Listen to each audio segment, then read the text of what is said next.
Hey, folks, welcome back to the SF Comic Book Company. I am Ray Doomzilla. Next to me is Mr.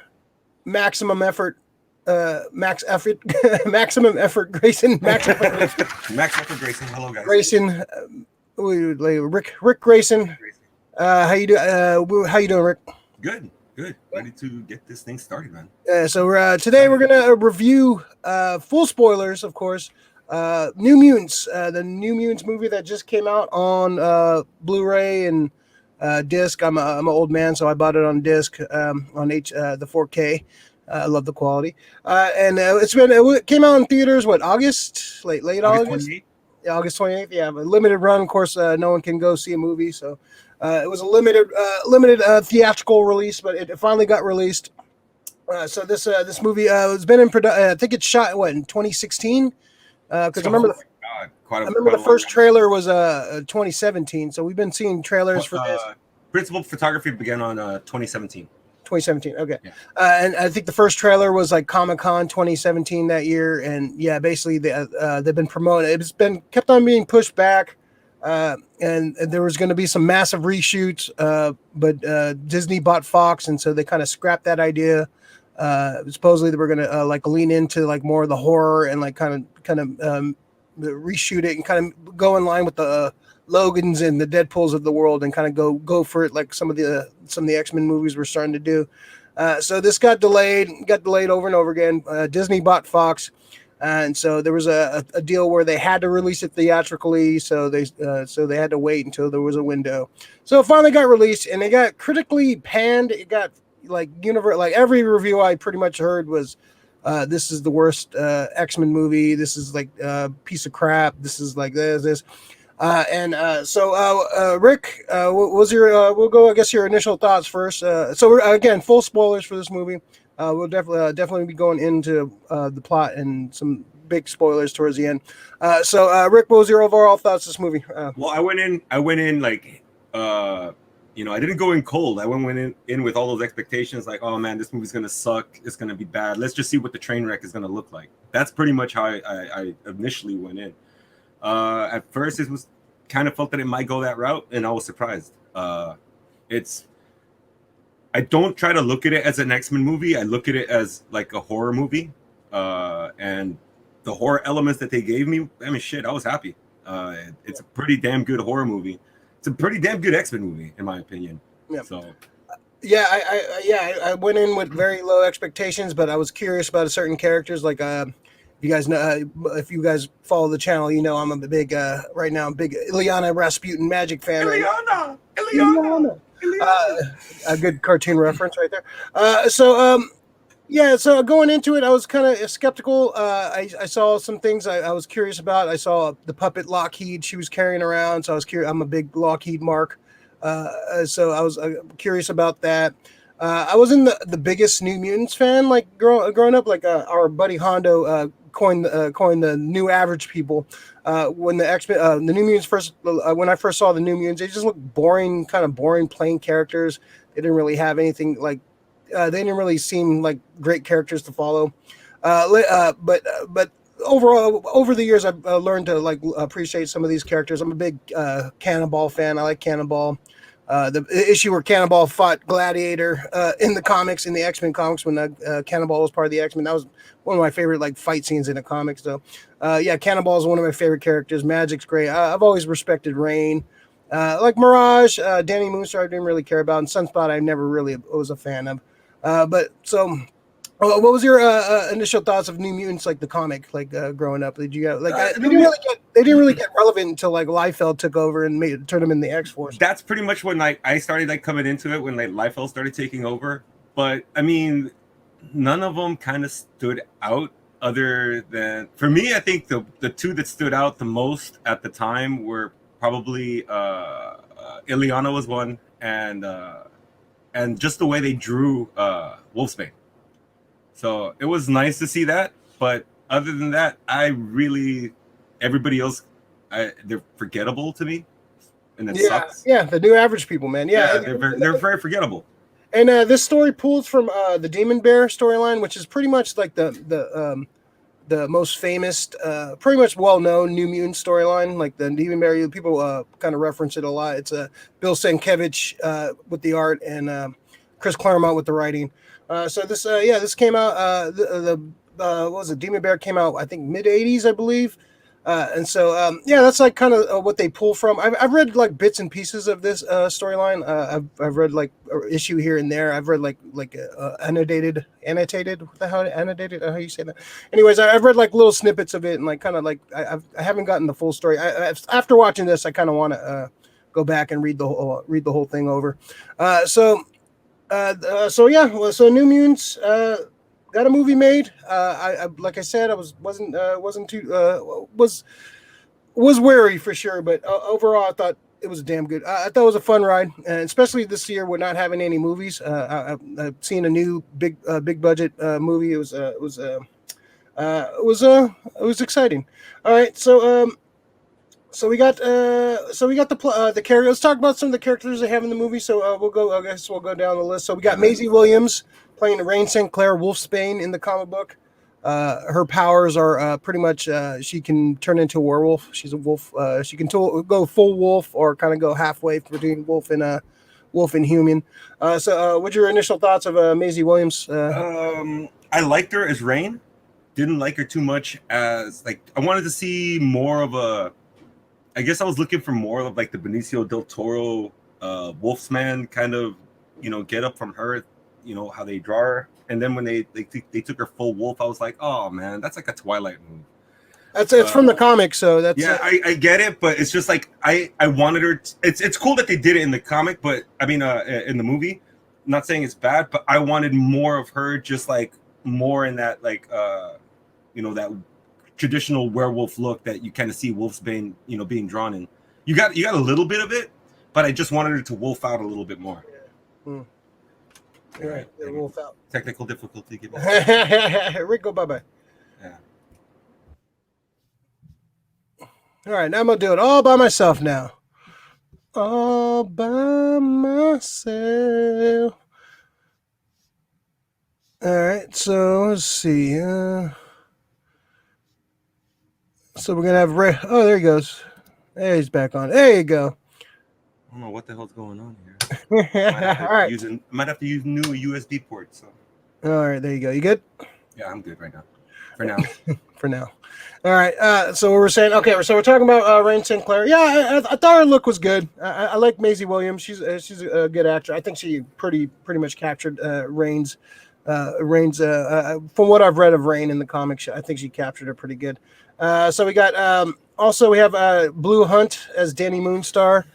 I was kind of underwhelmed by her character. I thought her act she didn't really pop for me on screen, but I wasn't. I think Danny Moonstar in the comic is a little more. I don't know. She's a little more badass, vivacious, badass, kind of more out there. I don't know. She seemed. It was very subdued acting from her. I guess that's what the role called for. What do you think of Moonstar? No, did not like her. What, Blue Hunt? No, go back to the CW and stick to originals and stuff like that. I don't think it's just like for me, she wasn't ready to be in the limelight, like full. Like this is pretty much she's the main character in the movie. So yeah. I mean, she's part of an ensemble group, yeah, but she's the main character, and every time that she came on screen, I wasn't like thrilled with it. Yeah, she's very very monotone. Very monotone. Very just like, yeah. I guess that's what the script called for, but I don't know. I didn't really like for being the main antagonist for the movie. I just wasn't like. I think she kind of brought it down a little bit. But she turned out to be. I mean, I guess they're teenagers and I get it, but she was just way over emo, bro. And this is coming from you. She's way over emo. So. Man, the emo shoe fits. Yeah. All right, and then we have Henry Zaga playing Roberto da Costa, Sunspot in the comic book. Watching, I didn't really care for the casting of this. I understand there's light skinned Brazilian guys, but I don't know. You could have got somebody a little more Brazilian for this role. This it seemed very whitewashed, this role for him. I saw some of the complaints about it. I kind of get that. Like, there's light-skinned Brazilian guys, but he was just too frat boy. Like, he did not look Brazilian. He didn't feel Brazilian at all. in Dude, he was so like SoCal. yeah, It was yeah. I SoCal would, frat boy. if you're gonna, have a Brazilian character, like how many Brazilian, superheroes are there like on screen? Like this is probably the first Brazilian superhero you're gonna show, and you kind of pick the most Whitewash. whitewashed dude. So I did I did watch some of the deleted scenes. I think they kind of hurt his character. They did a disservice to his character in the movie. I kind of liked his character more after I watched the deleted scenes. So I think the deleted scenes kind of them leaving those out kind of hurt his character a lot. He was kind of more one dimensional. Yes, Yeah, he Fieldy agrees. Fieldy agrees. Okay, so yeah, same thoughts on that one. Let's go to Sam Guthrie, Charlie Heaton playing Sam Guthrie, Cannonball. I really dug it. Like I said, Cannonball is one of my favorite New Mutants. I love his power set. His power is cool. I thought they kind of showed his power. I was kind of thinking like, yeah, it'd be kind of hard to show his power. Like in the comics, you show him blasting and you have that single panel. But yeah, if he's really doing that, you're just going to see a blur of things. So I thought the use of his power was really cool. Cool. I thought Charlie Heaton did a really good job as Sam Guthrie. So what would you think of Sam? Oh, I love Charlie Heaton. I love him from Stranger Things. He's great. I didn't want to go in there like, oh, here's the guy from Stranger Things. I mean, no, he played the role great. I liked his accent. You kind of forgot about his character in Stranger Things with this. Yeah, so it's just you get to see Sam, and the one thing I love is in X-Men, I love the whole Guthrie family. The Guthries are it's pretty much like the Duffys at the Fillmore and stuff. That's what I mean. They're all badass people, and they're all like sick ass mutants. And the Guthries, I look forward to seeing more of these guys, and I'm hoping. So you're saying the Duffries? The Duffries. And well, hold on. Just blew my mind there. The Duffer Brothers, Stranger Things. Oh, Charlie Heaton, Guthrie's, Duffy. Circle of life right there. Circular. But dude, Charlie Heaton, he's dope, man. Sam Guthrie, and like you said, the powers, and he was just like fucking himself up so he can like feel that part I get, because when they go into his backstory, it's fucking dope. Yeah. I thought, he's definitely one of the standouts for sure. All right, and then let's go to the last and in my opinion, best character in the movie, and pretty much what I was hoping for from this movie. If anything else, they get Magic, Ileana Rasputin, right? So Anna Taylor-Joy plays Magic, Ileana Rasputin. In the comic, she's Colossus's sister, but they don't mention it at all. Not even a hint, not that I noticed in the movie. No. But Ileana Rasputin, she's carrying around a little puppet of Lockheed the Dragon, which I saw from the some of the advertisements and stuff. So like I said, I'm a big Lockheed mark, so that was okay. I was like, oh, okay, what are you gonna do with this? But I thought her portrayal, like in the comics, she's pretty accurate. She's kind of a badass, kind of a hard ass. In the comics, she's currently like one of the captains of the X-Men, like one of the captains of the forces. She's like right under Cyclops, and I think Cyclops and maybe one other character. She might be second in command of the troops. She's like one of the commanders. She's just a badass. Her powers are pretty cool. They kind of simplify her mutant powers where they're all connected. She kind of gains those powers. If you read the comics from, she gets aged up. She starts off as a little girl. She gets trapped in limbo and she comes out and kind of with new powers and stuff. So they kind of combine that and they kind of to explain her origin. But I thought she was amazing. I thought she looked badass. She was cool as fuck, especially towards the end. We'll talk about more her towards the end. But what'd you think of Ileana Rasputin? Anna Taylor-Joy is sick, dude. Yeah. I mean, her accent was probably like a little off and stuff, but still fun because you're like lost in the whole like storyline of just being locked up in a fucking like haunted house. And she's when she like first muties up, like her power, you're just like, oh man, this is dope. That's the N word in the mutants. Damn muties. Yeah, so when she she just went fucking all mutant and fucking went all powered up, and you got to see like different aspects of her powers. Dude, it was like, man, fuck. Please fucking continue these X-Men movies with like certain of these characters. Cherry pick your characters. She's definitely up there on like, she's on the list of like what's his name? Fassbender, and what was the other one we picked? We picked out of to keep. Oh, dude. Let me see. We kept Fosbender. I think Fassbender was like number one. Like, Yeah, that's Universal. yeah, but she's up there now. If they can pull, I would keep. Oh, we kept the what's the guy from Ready Player One as Cyclops too? Yeah, Ty Sheridan. Ty Sheridan. I like Ty Sheridan. Yeah, I like Ty Sheridan. I would also keep the girl who played Storm. She's yeah, because it's that younger generation. It's pretty cool. I think. Yeah. All right. But yeah, I would from this movie. I would keep Charlie Heaton. For me only, I would keep Charlie Heaton and Anna Taylor-Joy. Everybody else, bye. Yeah. Okay, that's good. Some good picks, some hot picks.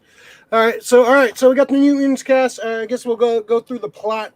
So the movie starts off with it was very dark. Was it dark for your thing too? For your what you watched? Like I had the 4K and it was still pretty dark. Well, when they do dark shit, is because that's how they kind of mask not having to do like CG and shit like that. So, maybe that was on purpose, so you couldn't really tell what was going on. So yeah, that was very dark in the beginning. So they tell a story about the two bears. You have one that's good and one that's bad in you from the start, and whatever one you feed is the one that's going to be dominant. So you feed into that bad, it's gonna grow bigger and badder. If you feed the good, it's going to be That's why I bring House of Prime Rib. So what do you think of this opening scene? So you later learn it's Mirage. It's Mirage from the comic. Moonstar. Danny Moonstar. She could that's her power. She can project images, like kind of basically like she can project your like nightmarish images, like shit from your mind. She can project. So what do you think of this opening? That opening was cool. Sets the tone really good. I like that, at 1 second, she's going through this whole thing where they're running through the snow. I think anything running through the snow at night is, especially if it's snowing and it's super windy, you hear fucking super growling behind, a whole lot of growling behind you. That's horror. That's horror movie 101 right there. So I was happy to see that. I was like, okay, it's not one of these, you're going to see Professor X rolling through. Hi, I'm Professor X, Charles Xavier, here to scout. No. That's pretty good, Xavier, right there. Thank you. That's my Patrick Stewart Xavier. Yeah, but I dug the fact that it looked like they were making an X-Men movie, but I think the dude was making a horror movie first. Yeah, that's what it felt. Yeah, like you said, it's Nightmare on Elm Street Part 3 meets like kind of Breakfast Club. I've been kind of throwing about meets an X-Men movie. Yeah, so it's definitely that film. So she wakes up in the hospital. She gets greeted by Dr. Reyes, Cecilia Reyes. I think it's like the second time she's shown up on the third. Actually, probably the third time she's shown up in the X-Men movie. She was a different actress each time, right? Yeah, I think she was in Last Stand, and she might have been in another one too. But they brought in Reyes back. She was like in the mid to late '90s X-Men run. I think she was in the Chuck Austin. I think she started in the Chuck Austin run, if I'm not mistaken. But she was like basically like the doctor for the X-Men, and she started off good. So I'm not sure where she's at in the comic now, but she was usually a good guy in the comic. So they you'll find out later she's not what she seems. So they kind of set it up where she's in this almost like a halfway house for mutants, and Reyes kind of says, "Oh, this is where we kind of test you and kind of try to fix your mental problems. Then you can graduate up to the regular X-Men class and the regular X-Men school." So they basically think they're like this is like the starting point. Next step, they're gonna go be X-Men or go train go to the school for gifted youngsters. So they kind of So what do you think of that plot point? Like they try to set up, the X-Men. This is we know right away that it's set in the X-Men universe. This is like X-Men exist. They talk about mutants. So what do you think of this setup? Well, yeah, I mean the fact that you can see that it's the whole thing around her and who she's employed by when it fucking comes out with that Essex Corporation. I'm just like it's a cool nod. That now I think what they've not only went with this character 3 times, but now they've mentioned the name Essex. Yeah. This is the 4th time? I think Wolverine. Third time. Yeah, the Wolverine. They had the end credits with the Essex Corporation, and Essex is Nathaniel Essex. Nathaniel Essex. That's Mr. Sinister. Yeah. if you know Mr. Sinister from comics, he's a big geneticist and he likes to play around with mutant DNA. And one of the plots of the movie is her trying to take the DNA from take the DNA from from the characters and like kind of use it and basically trying to turn them to assassins. And they did show a clip from Logan, which I noticed right away, the clips of the kids in the being tortured in like the hospital beds and stuff. Okay. Yeah, I was like, That oh, was a that's. cool. I was like, that's from Logan. I recognize that scene. So they All pulled right. it, and I saw at the end credits they had footage from Logan. So So interconnected. yeah, so interconnected. So that's another connection right there. So basically, they're in this hospital. She meets the other kids, and it's kind of the standard like, the newcomer comes in. All these everybody has their own cliques and whatever agendas and stuff. And so she right away she's beefing with Magic's giving her a hard time. Kind of, she's the bad girl, she's the mean girl, kind of giving her shit, and she's a hard ass in the comic too. So it's staying on character, giving her shit, and it's kind of a trope in those kind of movies where they start off giving them shit and then they become friends towards the end. It's like kind of a trope of those type of movies. It's not a complicated plot. This is a very like standard standard plot for these kind of movies. And she starts to connect with Rain. They start to have like a little. You get introduced to Rain. She's kind of like the teacher's pet, so to speak, and she's like the good one out of the group, and she's the one that keeps her shit together. Good Catholic girl from Ireland, or she's Scottish or Irish, I think. Right? No, she's Scottish. She's Scottish, yeah. Yeah. She's Scottish. They start a little romance and stuff too. Like they start flirting and kind of romantic thing going on. I believe that's in the comic too. I think Rain and Danny had a thing going on. At least recently, I remember reading something like that. What'd you think of like the initial setup with her meeting all the group and stuff? Like any of the interactions stand out to you? Yeah. Oh no. Well, the first time when they actually, I think when they show up to group and they're sitting around group with Dr. Reyes, who is played by Alice Braga, who is awesome, by the way. What is she from? She's from Queen of the South. She was in Predators. She was in Elysium. Those are the only ones I remember really well. Okay. Yeah, but she was in Queen of the South, and that's the one where she plays like a drug kingpin. Right? Yeah. Okay. Yeah. I've seen ads for that. Okay. I recognize her from some. So the initial thing when she's just when she's walking into group, it instantly took me to Nightmare on Elm Street Part 3. For sure. Yeah, when Kristen and all the other Dream Warriors are just hanging around and talking in group. But also like this movie, when just like seeing the interactions, like their character tropes, dude, I kind of felt like I was watching like a little bit of The Breakfast Club, which was kind of dope. You have your tropes. You have the loner, you have the mean girl, you have the sporto kind of like fratty guy. You have the quiet, nerdy one. I liked how this movie, it did catch that whole teen feel, like especially with like the Dream Warriors kind of round table. Yeah. But instantly, it's sick. From that little interaction in that place, it kind of gives a little credence to everybody. Especially, it was like one of those little small things with Sunfire. Sunspot. It was just one of those things with Sunspot when they're talking about. Oh no, that was another scene. When they're asking him about like how if you kiss the girl, and then he's like, no, I get hot. I get too hot. Yeah, and people are laughing at him because they don't kind of get it. But I thought that was kind of cool, Yeah, I kind of like. They all have like this. Some tragic past, and they all like, and that's kind of how their powers manifested. And once their powers manifest, like if mutants, powers manifest usually in their teenage years. So it's pretty much when they go through puberty, their powers manifest. So they all have like a tragic kind of story how they how their powers manifested, and that's when shit starts going awry. That's when they start seeing visions of what happened and how they got fucked up. So yeah, like Sunspot burned his first girlfriend, when they were making out. Cannonball killed his dad and a bunch of miners in a cave. Wolfsbane was fucking hardcore, dude. Yeah, she tried to go to the priest to help her out, and they tried to kill her. and branded her with a W. So yeah, they all had like fucked up things happening.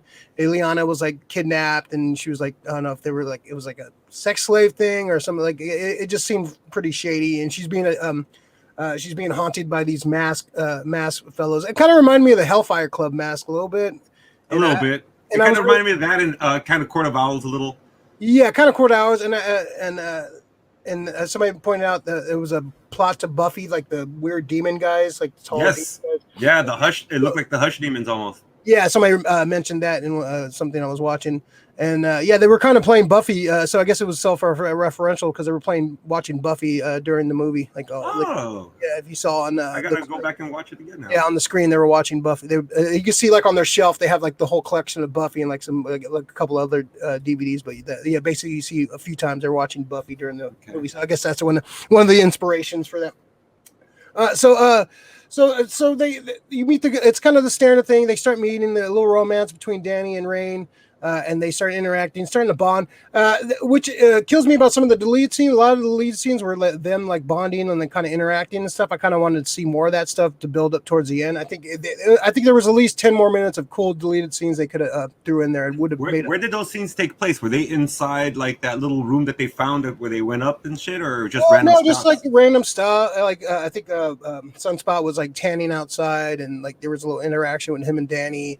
And Ileana, more interaction with Ileana and Sunspot. I really do, and some of the horror stuff too. They cut out like some cool like the moment in the I think you see it in the trailer where like the faces are coming through the wall and stuff. Yeah, that. Oh yeah, that was that old school Freddy Krueger kind of like leaning forward. Yeah, that was cut from the movie. That was in the trailer, but not in the movie. But they have it in the delete scenes. I was like, man, they should have left that in. That was a cool looking visual too. Like, yeah, they cut out some stuff that they should have probably kept in the movie. But all right, so now this is when like the horror element starts, and this is like kind of like the Freddy thing starts, where they start seeing visions of what happened when they manifested their powers, and so I thought the Sunspot one was amazing when he's in the pool and like is the girl he's flirting with what he thinks is Ileana, and she's in the pool supposedly, and he gets in there and she turns into like his girlfriend that burned all crispy and burnt. I thought the visual of that was great. What'd you think of like some of the horror elements when Danny's powers started fucking with them? I love the Sunspot one, especially when they tried to calm him down and they pour like a bucket of water, or they like try to extinguish him. She tosses him in the pool. That was and then like half of the pool was fucking I noticed that. That was half cool. of the pool was gone. It just steamed out, which was fucking awesome. The other one too that I like I said, the Wolfsbane one. It's not that it is scary, but it's just so fucked up because she is literally getting fucking like beaten and destroyed. Too bad I don't think they went too much into the Ileana one. And I'm kind of glad because fucking asshole, he bit me. He bit me. That's what Ileana said. They bit me. That's your demon bear right there. Yeah, fucking, demon fielding. She I fucking lost train of thought for a second. Oh, with her and the priest. I think that was the worst part, that it was a priest that she was going for help, and especially for like Scottish, Irish, people of Catholic nature who are dealing with like any kind of demonic forces. That's the first thing you go to is your priest, and what does your priest do? Beats the shit out of you and fucking brands you with the W. That was like cold, man. Not with the wind. It all felt very that part when everybody's going through their whole little like torment. It was that was like Nightmare on Elm Street. Everybody had their dream, was going through it. I'm just glad nobody's fucking veins popped up, to the thing. That would have fucked me all up again. I thought it was cool. I thought it was cool to see like them manifest. I like the Cannonball one too. He's like, I really like how they showed Cannonball's powers, man. I really thought it's hard to like really display that power set, but they did a cool thing. And there was a scene where he's like trying to fuck himself. He ties himself to a chain, trying to fuck himself up. On on that big ass cement block. Yeah. I thought that was a cool scene too. So they start fucking with him, like getting all this, all their like, and they figure out it's Danny that's doing this, and Dr. Reyes gets a message where okay, she's too powerful, we can't control her, get her DNA, kill her, and so they figure that out, and this is when the movie takes a whole nother level.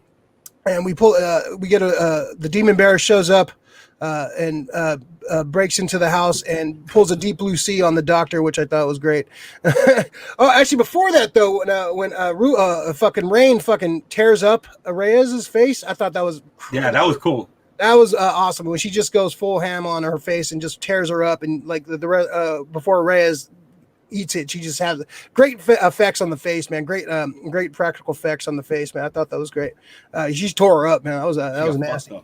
That was great. Yeah, I really like that scene. So the demon bear shows up, and so they go into action, and definitely my favorite, probably my favorite scene in the movie where Magic is. They're talking about, oh, he's magic, and she's like, so am I. Yep. And goes into her limbo. She armors up, gets her fucking badass sword, her steel arm, and her sword, and she goes ham on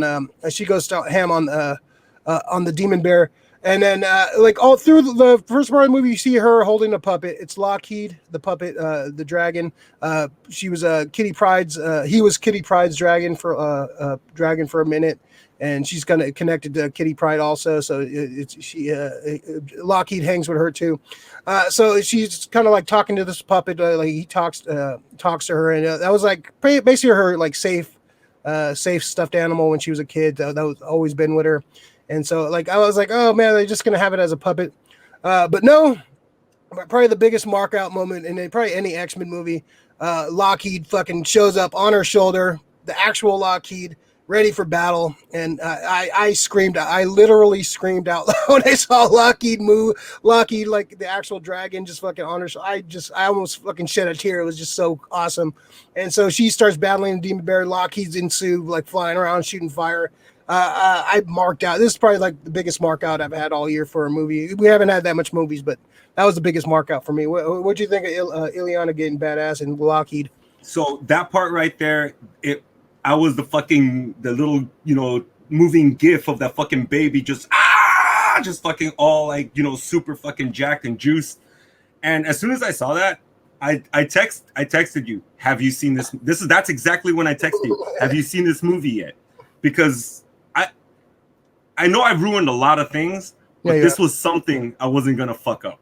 I was just like, I didn't mention anything about it, but I was just like, you got to see this. I mean, if anything, for that moment alone, so you can have that fucking, that fucking mark out fanboy moment. And it's fucking cool, dude. It's Lockheed looks, and the best thing about it, the CG in this movie is pretty fucking good. I've seen bad CG in other movies. Yeah, Lockheed looked like Lockheed. He wasn't fucking all like super crazy fucking like CG'd out, but he looked good. Demon Bear looked good. Demon Bear looked good. Yeah, the special effects and you could tell like they were trying to save money. They kind of cut away with like some of the action was getting good. They that famous they like, oh, this is getting good. We have to cut away and save like a couple million. Save the millions, yeah. You gotta save them millions. But what they showed was pretty cool. I thought if they had like another 20 million, then I think this would have been like more epic. But it was a very cool fight, man. I really dug it. So they're having a big fight. Cannonball joins in. You see him battling. The rest of the characters end up in the church that's on the grounds, and like Sunspot's kind of cowering. He balls up and he jumps into the fight. I like how they all kind of like, all right, they have their moments and jump in. Rain's taking care of Danny, who's like out, and that's why the demon bear is like going full manifest. And so yeah, it's just a cool battle. They take care of the demon bear. She kind of talks him down. She kind of gives him the fucking Black Widow Hulk, calm down, bear. So she calms him down. She brings the bear down, and they basically defeat them. And so what'd you think of that whole ending? That whole taking down demon bear and all that stuff? Yeah, I mean, it was a little predictable. It was a little cookie cutter-ish, but it works because that's her powers. I mean, that's what you have to do. She has to come into and it's wrapped up in that whole thing. You have to come to terms with who you are. You have to come to terms with, all the things that happen to you and just deal with it and just, and own it. And she finally did. Demon bear, poof. It's cool. Poof, and then she's gone. And so yeah, they get they defeat the demon bear. They're free. There was a force field around the facility. I guess Reyes, that was one of her powers. I think she had a force field power. That was Yeah, the that power. could. Oh, that was a cool scene too when she locked each one of them in like a bubble. Oh yeah, that was cool. Yeah, that was a cool scene. Yeah, when she's like kind of crushing them, and she's like, "Oh, Danny has to die," and like, yeah, that was Yeah, cool. Yeah, the visuals are really good in this movie. And so they're free and they kind of go off into the sunset, and they that's the kind of the end of the movie. We don't get after credits. I was looking for one. Supposedly they filmed one, but they were going to throw it in. But Josh Boone said they're probably not going to make another one since this one bombed pretty much. It's just a damn shame because I thought this can easily fit in the MCU because you don't really have to you don't really have overly too many like references to the X-Men. You can easily like throw this into whatever they're going to plan for the X-Men. They're young. And they're young. They're young. It kind of bums me out that we won't see. This was supposed to be a planned trilogy. This was supposed to be part one of a trilogy. So I would. It's a damn shame that we're not going to be able to see what happens in this story because I like the characters, like the interaction with the characters and stuff, and I like if they were like what they were going to go with this would have been nice, man, to see where this one would go, man. It had a lot. This franchise had a lot of potential. Yeah, yes, I think if they would have added, the 20 minutes, like 10, 20 minutes they cut out and amped up the horror and made this rated R, I think this would have been like classic. This probably would have been up there with one of the best X-Men movies. So speaking of which, where would you rank this as far as X-Men movies? Where would you put this in the high? There's been 13 X-Men movies. So where would you rank this as far as the X-Men? It's I would probably say it's nowhere near Apocalypse, Dark Phoenix. I mean, yeah, Dark Phoenix is my lead. I made my list. It was like Dark Phoenix is last. It's probably That's last. Which one? Dark Phoenix. No. But there's also what was Last it? Or X-Men Origins, Wolverine. Yeah, that's fucking super low. I want to say it's middle of the pack. Yeah, it's better than X-Men 1. Yep, I have it ranked one above X-Men 1. Yeah, huh? Yeah, This is better than X-Men 1. It's better than First Class, and I like First Class. Yeah, I have First Class ranked a couple above it. A couple above it. I think I like this one just because of the horror elements, but to me it's middle of the pack. It's enjoyable. That's the main thing. I can enjoy this movie. Yeah, I think we might be like just kind of underwhelmed with movies this year. So anything that was decent is gonna be exciting to us. But I know. I think that for me it's different because I'm a horror guy, so that's how they got me. As an X-Men movie, yeah, it has a hierarchy. As a horror movie, this movie's a good movie. Yeah, as a horror fan, I recommend this to people. It feels like a throwback horror movie too. It feels like it has a very 80s vibe to it. I would probably put this in between Deadpool and the first X-Men movie. I have it ranked 6th in my X-Men. I would. Okay. They include Deadpool. Yeah, so I would have it right between Deadpool and X-Men X1, just about. Yeah, that's my ranking. Like my last, the three least best is Dark Phoenix, Apocalypse, and Origins.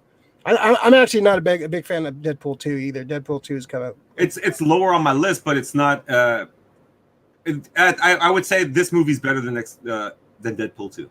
Oh yeah, for sure. For me, yeah, I rank it better than the Wolverine. I like the Wolverine too, but the last 20 minutes is kind of. Overall, I thought it was a fun movie. Great, I kind of wish they had the score wasn't really that great. I wish they had like maybe threw in some throwback 80s songs where I would have made this like a film fill in the gaps. So yeah, the sound none about the score stood out to me at all. They did say that Marilyn Manson recorded that "Cry Little Sister," the remake for that Lost Boys, from the Lost Boys movies. That he made it specifically for this movie.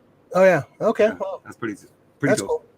It definitely had a root in 80s like horror kind of vibe to it. So I really appreciated that. So overall, I thought it was a fun movie. I think it's definitely worth checking out. Not the worst X-Men movie, not the best, but not the worst either. Yeah. Definitely a middle of the road. But as far as like a movie outside the X-Men universe, I thought it was pretty enjoyable. I liked them. The Ileana stuff was great. The Lockheed stuff was amazing. That the Demon Bear looked cool. As far as the negatives, I would say Danny, the actress that played Danny wasn't that great. Very short. I think they can expand it on some of their interactions and amped up the horror. I think the horror was cool, but I think it's PG 13 horror. I want to see a rated R version of this movie would have been, I Exactly. think, would have went up top. But overall, I thought it was a good fun movie. I think you definitely should check it out.